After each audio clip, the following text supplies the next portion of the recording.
It depends. Our September Economist edition. I'm here today with Anne Marie. She's the head economist with the Calgary Real Estate Board, and we're going to talk about some economic fundamentals that are and have and will affect the resale housing market here in Calgary. We'll also throw in a few wild cards and see if we can stump you, but probably not likely. So we're just going to get to it without further ado here. You had on an annual basis, you put out an economic forecast. You sort of talk about, the performance of 2018, where we were and how you expected prices to sort of slide, which they did in the first quarter, quite, I wouldn't say dramatically, but quite a bit over the second and third quarters of this year. Question for you is, have we stabilized? And if we haven't, what economic stabilizers or indicators should we be looking for to give us an indication that the resale housing market is in a recovery mode? Prices are still lower than what they were last year. What we're starting to see happen is that they're not moving down as much on a monthly basis. So they're starting to kind of level off a bit, but I mean, year over year, they're still lower than they were last year. Now, that being said, if they continue to level, that should put us in a better position for next year for price stability. Now, the main driver of that has been the fact that supply has been adjusting. So we're seeing those supply levels come down. It's adjusting to the new demand, and it's starting to make the market much more balanced. Mm-hmm. And that's one of those things that support it. Now, the fundamentals on demand haven't changed.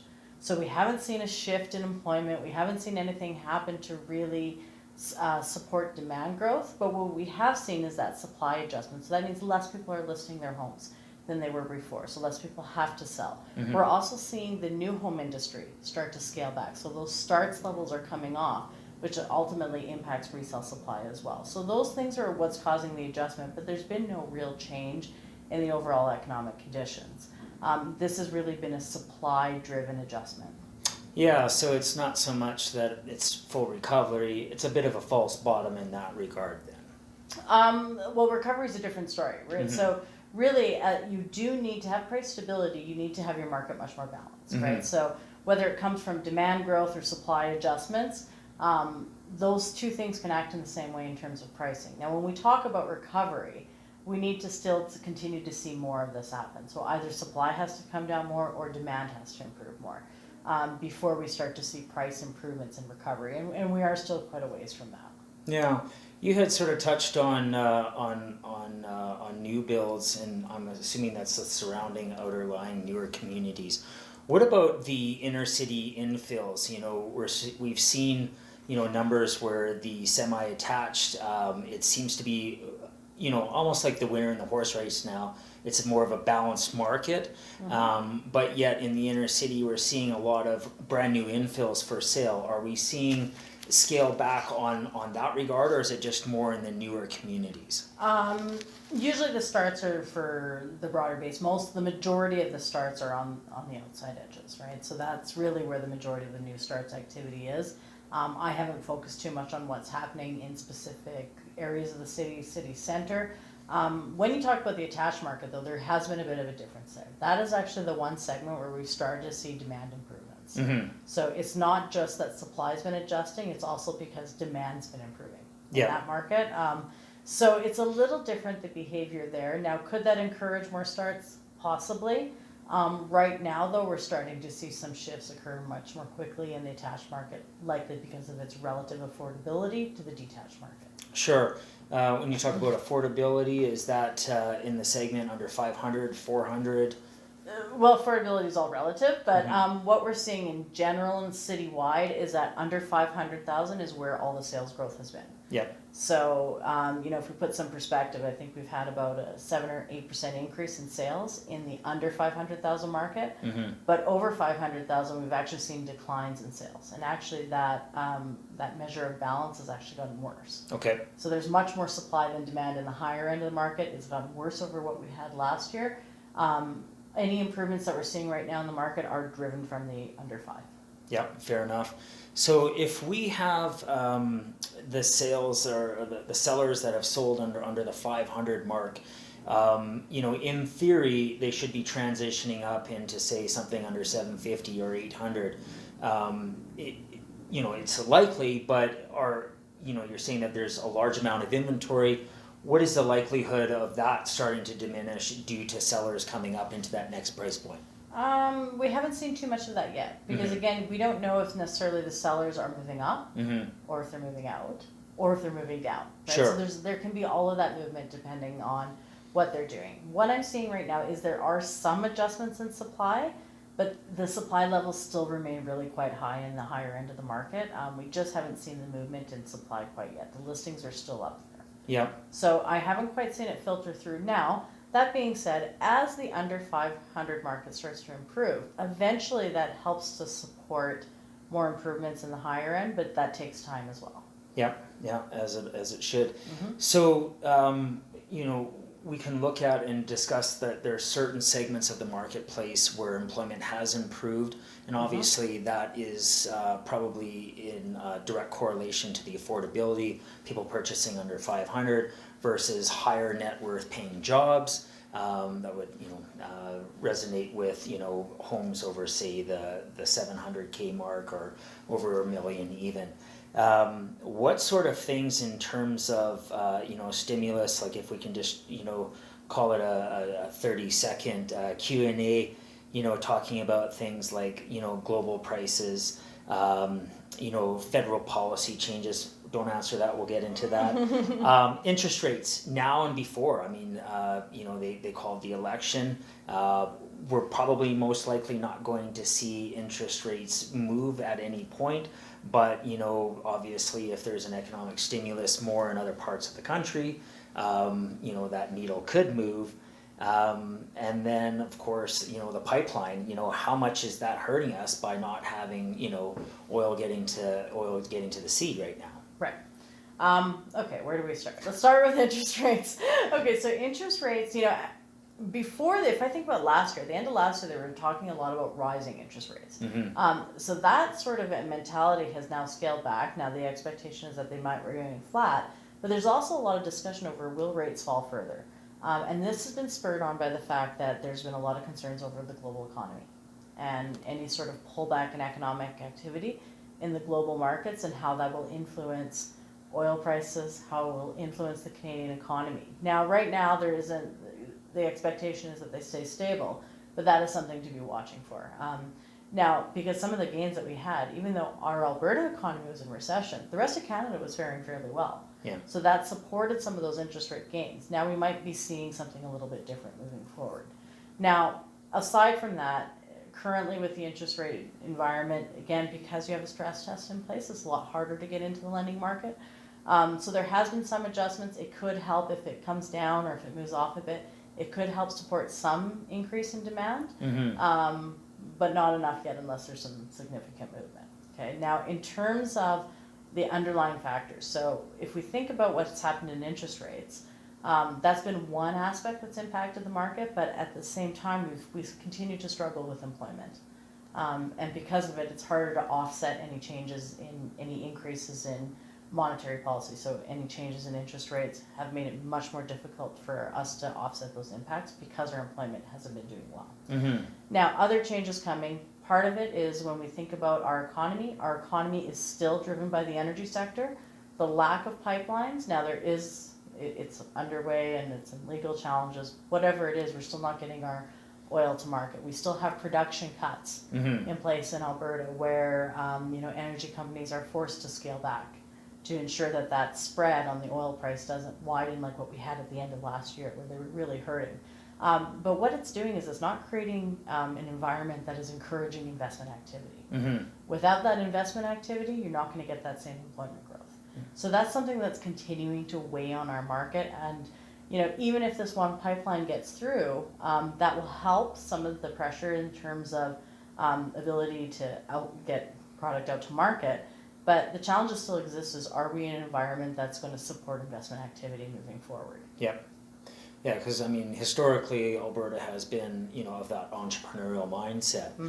So, to that, I'd ask the sort of a indirect question is some of that brain drain that we're losing right now, that's going, stateside. What's the likelihood that if the pipeline comes back, people will start looking at, not only investing again in Alberta and Calgary, but, looking to, come back into this marketplace, so that we're not losing, the intellectual, capacity here. Well, that's a tricky thing, 'cause it depends, right? So, I mean, yes, we can get this pipeline done, but that's one project. Mm-hmm. Can anything else be done? Yeah. So is there gonna be a cap? And investors right now, they have a lot of options.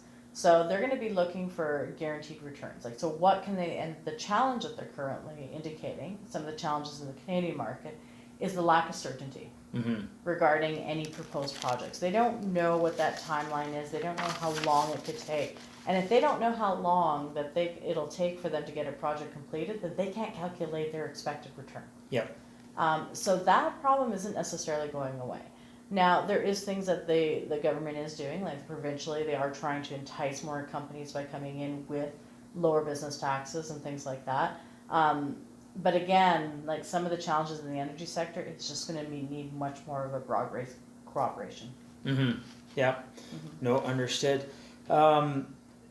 So talking about interest rates and mortgages, another question to ask you is this shared equity program that's come out by the federal government in conjunction with CMHC, partnering, just rolled out last week. Any thoughts or forecasting on, is that going to help us any further, or if Canadians are on board with it, do they think that this is a great program?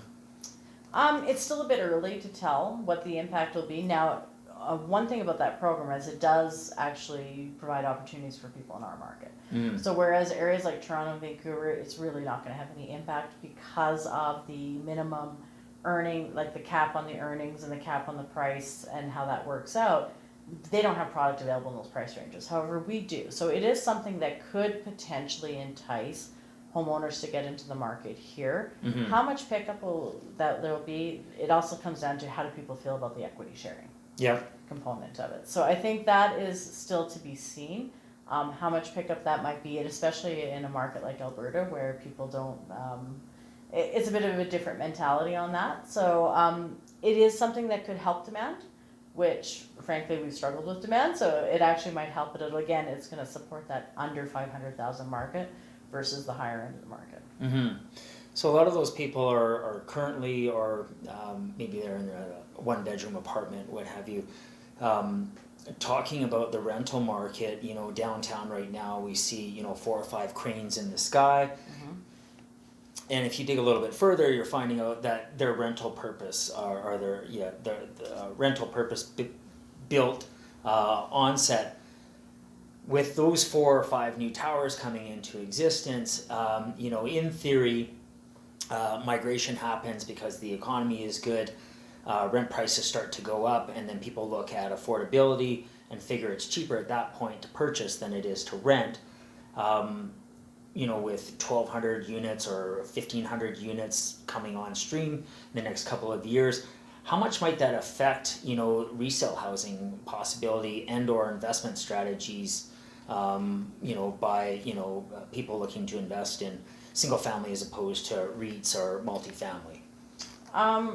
First of all, when we think about the rental market, I mean, with all that new rental construction, it will depend as it comes completed. What we'll be looking for, and things I'll be looking for, is what is that vacancy rate? Mm-hmm. When the vacancy rate is traditionally higher, then that means that people have less incentive to move into the ownership market because their rents are coming down.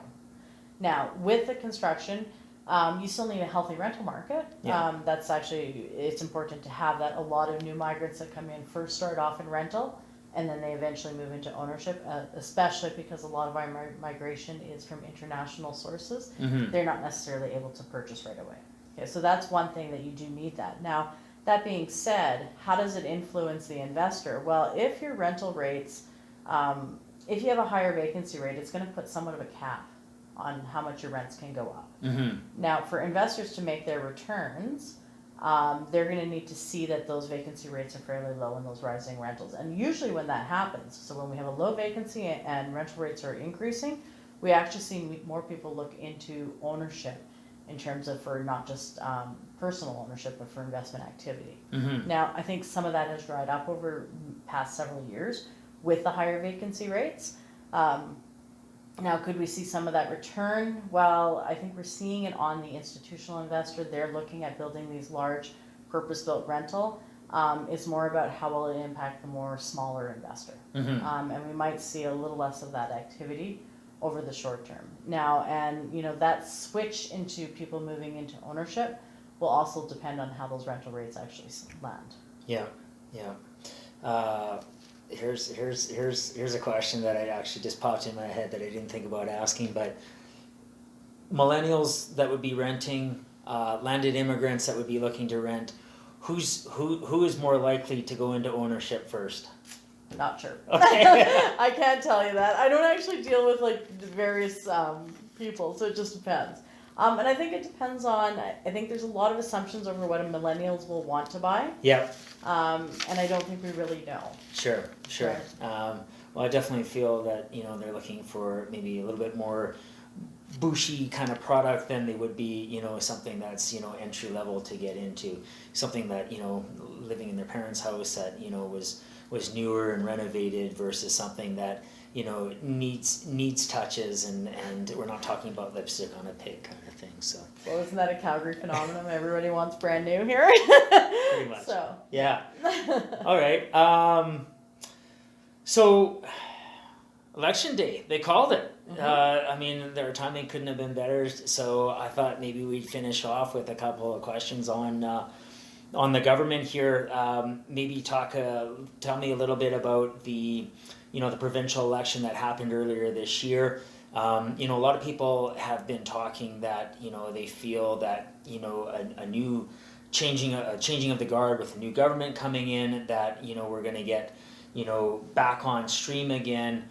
What is the actual likelihood of the provincial government stimulating and causing recovery, or is it just helping to assist right now? I don't know if that sounds right. Well, governments can have roles to play, and I've always looked at it depends on what their policies are. So currently, there's certain policies that the provincial government put in place, like reducing business taxes, that could encourage more business investment, right? Which would support more growth. However, they're also facing this high debt load, and the adjustments when they're making those debt loads can also have other impacts on the economy. Now that being said, it could situate you better for the future. Now, when they first came in, again, there was that initial sort of optimism regarding, okay, now we have a change in government, but we have to understand that changes to your economy will take time. Oh. And generally need to be driven by industry. Yep. And growth in not necessarily just the energy sector, it can be any sector, but you need to see that sort of growth to really stimulate overall longer term growth. Yeah. Perfect. So moving forward, coming in, let's talk about the federal election. I mean, we've got a real short window here until election day. We sort of touched a little bit about interest rate. Let's talk about policy changes that have been put forth, and potential policy changes that could happen as a result of the election, either what is being proposed right now, or if again there is a changing of the guard. Talk a little bit about that and how that could affect Alberta and Calgary's economy. I think really any government that's in place, I've always said it comes down to what policies they actually do. So whatever they say in election versus what they actually do are often very different things in my mind. So we'll see what they actually do. Now, if you have a status quo, then there might be some perception, and particularly from more foreign investment, that there's really not much change that will come in the near term. But they're facing different headwinds with trade issues, and there's a lot of other things going on there. Now, if you get a change of government again, we'll see what policies they actually put through. It's hard to say. I look at it and go, okay, so anything that is put in place to encourage business investment is a good thing, because that can support economic growth. Some of the challenges when it's all government funded growth is at some point that has to be paid, right? So you've got a tax issue, right? So you can only run up debts for so long. So that'll be an interesting sort of thing to see what their path is to really put us on a financial stability level, and what that looks like moving forward. But there's a lot to be seen.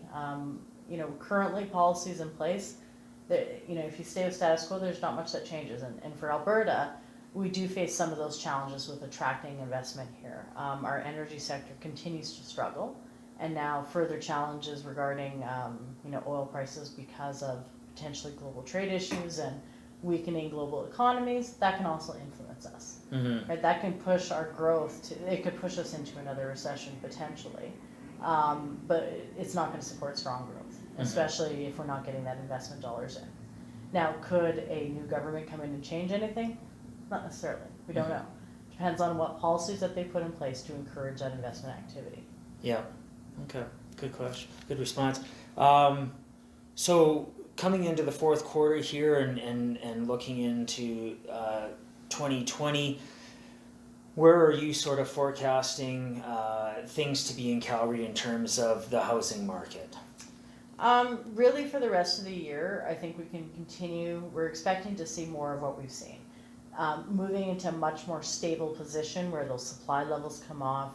The fact that the builders have slowed down construction should help with that additional supply coming onto the market. So we're starting to see things level off. I think that pattern will continue into this year, and it'll set us up nicely into next year. Now, short of so if we start to see continued economic improvement, even if it's at a moderate pace, it should put us in a better position to start that recovery path. But it'll come down to fundamentals. Yeah. We still struggle with some weakness in migration. Employment growth, while we've had some, it does tend to be focused in not our traditional sectors. So that comes at a very different income range. So I think some of these changes that you're seeing in our housing market will persist into next year, where you have a very different sort of expectation if you're in different price ranges and different product types. Yeah. Well, hopefully sellers are realistic and buyers can maintain optimism. So I want to really appreciate or thank you for taking the time to share some of your insight with us. And as always, if you are looking to get knowledge on your community or the segment of the market that you're in, by all means, you can reach out to us at builtincalgary.com.